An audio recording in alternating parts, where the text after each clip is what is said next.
Hi, Mima! So, nung hapon, gumora ulit kami sa bahay nila Mudribels. And then, nasaktuhan naman namin na nagpapakain siya ng kanilang mga alagang chicken. Mima, gustong-gusto yan ni Bebo yung nakikita niya nagpapakain si Lola niya ng mga manok. Nakikita niyo naman, aliw na aliw talaga siya. At saka kasama niya pala dyan si Ate Sinya. Isa ding na-amaze sa pagpapakain ng Lola niya sa mga manok. Ang ganda naman kasi talagang tignan mga Mima, di ba? Tignan nyo ang dami ng mga chicken. Tapos kapag naghagi si Mama ng pagkain, puntahan agad sila doon. Ito si Bebo, inupuan na yung panunood niya.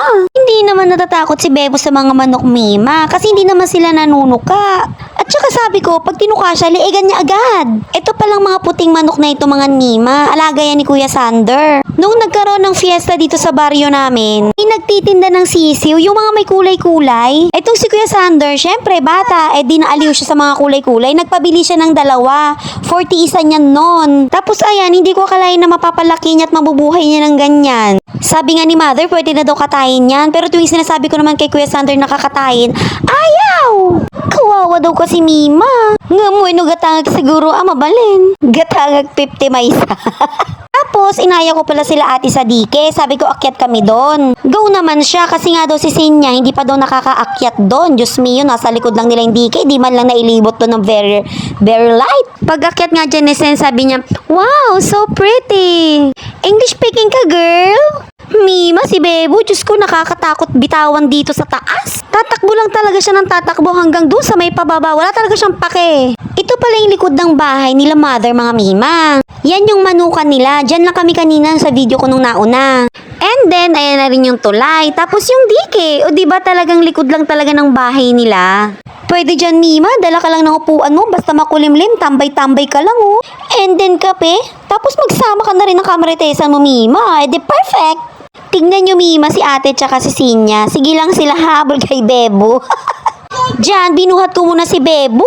Paano ayaw magpahawak? Pupunasan ko nga dyan yung kanyang pawis taamutan, tilingat na. Di kasi siya dyan mapakali mga Mima kasi meron nga track. Di ba nga mahilig siya doon sa may pap-pap-pap yung tumutugtog, tas sasayaw siya, ganun. I mean yung bumubusina pala Mima Bells. Nga pala mga Mima, nandito sila ate ngayon for vacation. Kasi di ba nga bakasyon ng mga bata?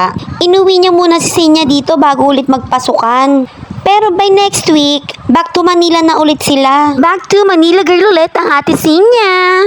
Nga pala Mima, nung magpunta kami dyan sa bahay, hindi pa ako nakakapagsuklay. Katatapos ko kasing maligo dyan mga Mima Bells, kapag kasi basa ang aking hair, hindi ko talaga siya sinusuklay. Gamin Mima, nung nabasa tapos sapang ko sa gaysayon, ay na maibos day tang 146 ko nga buhok. Kakaiso nga dapay 146 ko. Charis lang Mima, pero totoo talaga na talagang pag sinuklay ko yung buhok ko ng basa, napakaraming malalagas. And then ayan Mima, naglakad-lakad na kami kasi itong si Bebo, kala mo namang nangangati ang paa, gusto maglakad ng maglakad.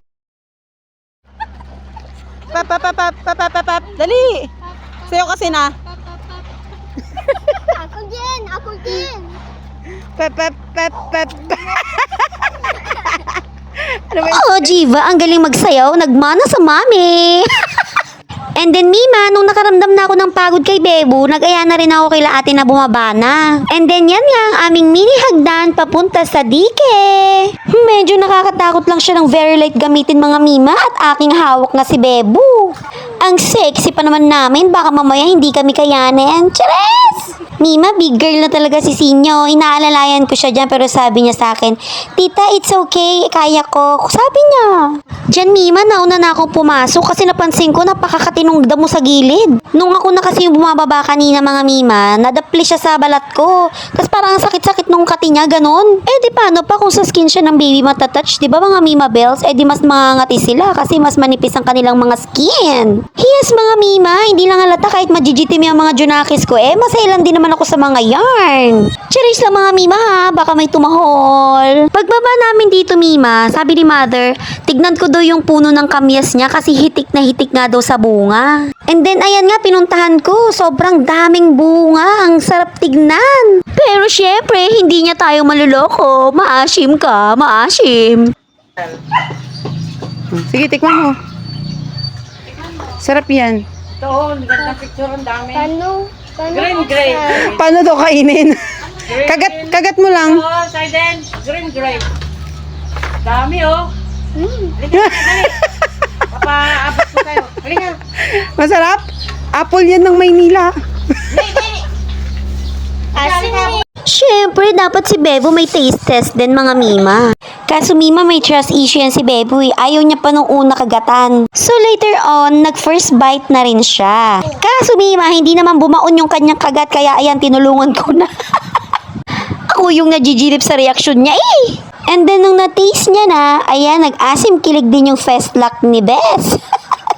Pero sa totoo lang mga Mima, nagustuhan niya ni Bebo. Kinirap-kirap niya rin yan kanina nung di ko na video. Siguro nakain niya rin mga nasa 3/4. Kahit sisi niya mga Mima, naupos niya rin kanina yung tinikman niya, nakaisang buo naman siya.